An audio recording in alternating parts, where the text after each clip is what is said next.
Ada pertanyaan bagus banget teman-teman. Siap bang, siap dipelajari. Tanya bang, terus apa gunanya grup? Katanya bagikan ke grup untuk menjangkau lebih luas. Nah di grup kan pasti ada yang minta saling follow.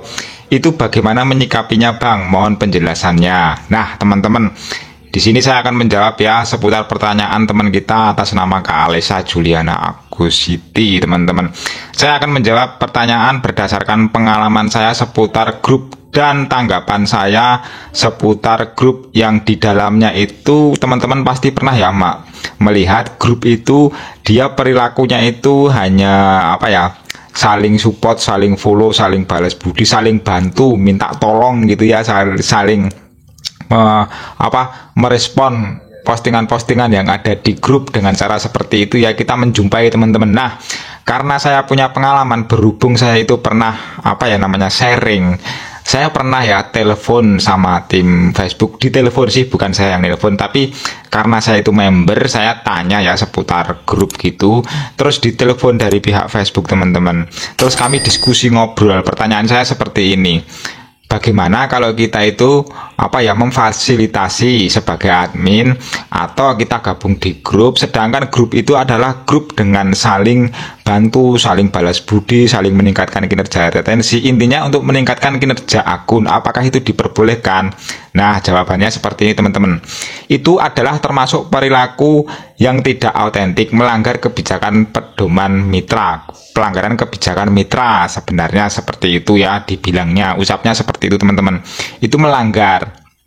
Tetapi itu tidak langsung ya efeknya, dampaknya tidak langsung katanya teman-teman. Bakalan akun kita itu bermasalah, tapi yang jelas kebanyakan akunnya nanti bisa bermasalah teman-teman kalau kita melakukan seperti itu. Jadi di dalam grup itu diusahakan ya, kita kalau mau gabung harus mencari grup yang relevan, grup yang benar-benar di dalamnya itu grup yang ada konsepnya, tidak saling bantu, saling tolong menolong, saling melibatkan sesama konten kreator untuk bekerja sama untuk meningkatkan retensi. Jangan seperti itu grupnya. Jadi masuklah grup yang relevan, itu yang diperbolehkan katanya seperti itu teman-teman. Jadi yang disarankan Facebook itu yang seperti itu, yang relevan, perilakunya yang relevan gitu ya.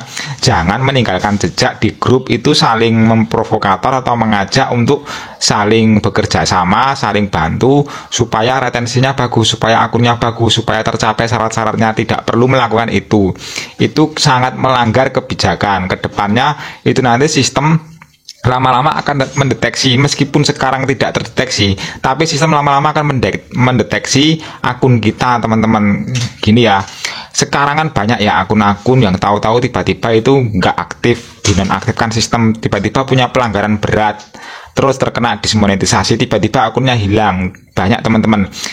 Terus keterangannya melanggar kebijakan pedoman komunitas, ya itu di dalamnya teman-teman termasuk perilaku seperti itu. Di grup itu kita kalau bisa yang relevan. Seperti apa misalkan ya, kalau kita temanya itu seputar masak, ya kita cari grup yang di dalamnya itu memang benar-benar grup orang yang suka masak, berbagi resep tentang video-video resep masak gitu ya. Jadi di dalamnya itu benar-benar orang mau mencari info-info masak, bukan karena saling bantu meningkatkan akun teman-teman. Salah satunya contohnya seperti itu. Nah itu pengalaman saya sharing, saya diskusi sama pihak Facebook, sama tim Facebook seperti itu teman-teman. Nah itu pengalaman saya, jadi saya sampaikan di sini, saya buatkan konten supaya teman-teman nanti bisa untuk evaluasi apakah masuk akal atau tidak perilaku yang seperti itu. Atau teman-teman semua pernah mengalami enggak dengan berperilaku di grup, dengan membagikan konten, dengan mengajak-ajak begitu, tahu-tahu kena pelanggaran, terkena terdeteksi sebagai perilaku yang menyesatkan. Nah itu bisa juga terjadi teman-teman, tahu-tahu nanti konten kita terhapus sistem kalau kita terdeteksi perilaku yang menyesatkan atau perilaku yang intinya dicurigai Facebook itu, atau tiba-tiba akunnya hilang atau dinonaktifkan, tahu-tahu bermasalah tentang monetisasinya. Ada loh teman kita banyak yang mengalami seperti itu. Memang ada beberapa akun yang lolos dari pemeriksaan seperti itu, tapi kedepannya punya potensi. Jadi disarankan hindari perilaku yang tidak relevan, perilaku seperti itu teman-teman. Nah terus pengalaman saya tentang grup teman-teman, saya pernah juga ya setiap saya membuat konten itu saya bagikan ke grup teman-teman melebihi 3 kali ya. Contohnya ini saya punya notif, ini berbahaya sama akun kita teman-teman. Itu pengalaman saya membagikan setiap postingan saya ke grup, sehingga saya terkena di kotak masuk dukungan itu terkena pelanggaran, terdeteksi perilaku spam teman-teman. Tahu-tahu saya itu nge-share terus dihapus sama sistem. Seperti ini contohnya teman-teman ya. Ini contohnya ya. Nih kita klik ke kotak masuk dukungan teman-teman. Nah, ini saya berbagi pengalaman, itu ada buktinya teman-teman ya, kotak masuk dukungan, peringatan Anda. Nah, ini ya, ini sejak tahun 2023 teman-teman, tidak mau hilang sampai sekarang ya. Ini peringatannya saya hapus dari bagaimana caranya, dari website juga tidak bisa hilang teman-teman. Ini buktinya ya. Nah, ini sudah tanda seru kayak gini ya. Ini tandanya sama sistem sudah dianggap bersih. Karena apa? Sudah melewati sampai berapa tahun sembuh itu teman-teman, baru hilang. Ini terjadi di akun saya sebelum saya mendaftar ke dashboard profesional, tapi saya melanggar kebijakan spam ini karena membagikan share ke grup teman-teman. Ini sampai 3 kali teman-teman ya. Ini sembuhnya sampai berapa tahun ya, pokoknya ada sih sampai 1 tahun ada teman-teman, tapi alhamdulillah bisa sembuh. Jadi ini tidak bisa hilang teman-teman. Ini untuk pelajaran, maksudnya untuk pelajaran biar biar kita lebih hati-hati lagi ke depannya. Ini gara-gara perilaku membagikan ke grup teman-teman berlebihan saya ya, lebih dari 3 kali ini ya. Ini 3 kali terus kena notif 24 Januari gitu ya. Ini tahun 2023 teman-teman ya. Jadi ini berbahaya sekali teman-teman kalau kita sembarangan asal-asalan nge-share ke grup. Ini pengalaman saya lebih dari 3 kali nge-share, selalu melulu membagikan ke grup teman-teman, langsung kena notif. Ini profil saya terkena pembatasan teman-teman, kena peringatan ya, tanda seru gitu ya. Jadi seperti itu teman-teman. Ini saya berbagi pengalaman.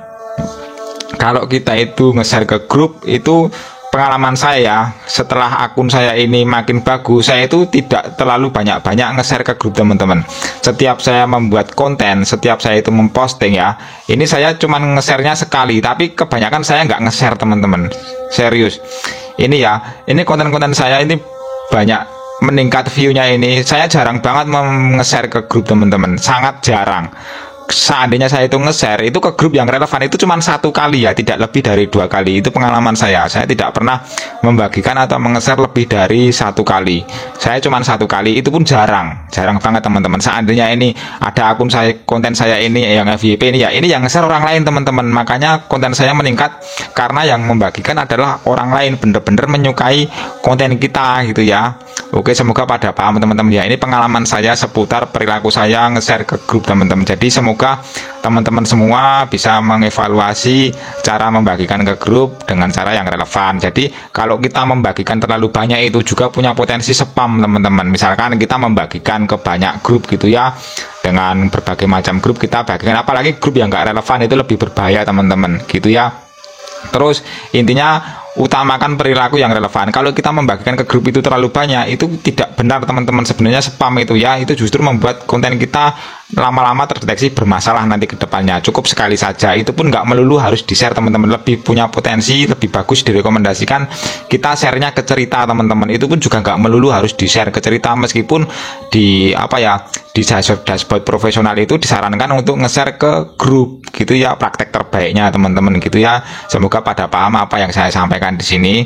Jadi untuk bahan evaluasi, karena ini pengalaman saya teman-teman, saya memberikan info berdasarkan pengalaman. Alhamdulillah ya, ini pengikut saya semakin naik teman-teman sampai sekarang. Karena apa? Ya karena saya berperilaku membagikan info-info yang berfaedah teman-teman. Intinya pengalaman saya, perjalanan saya sampaikan ke teman-teman semua. Ini real ya teman-teman.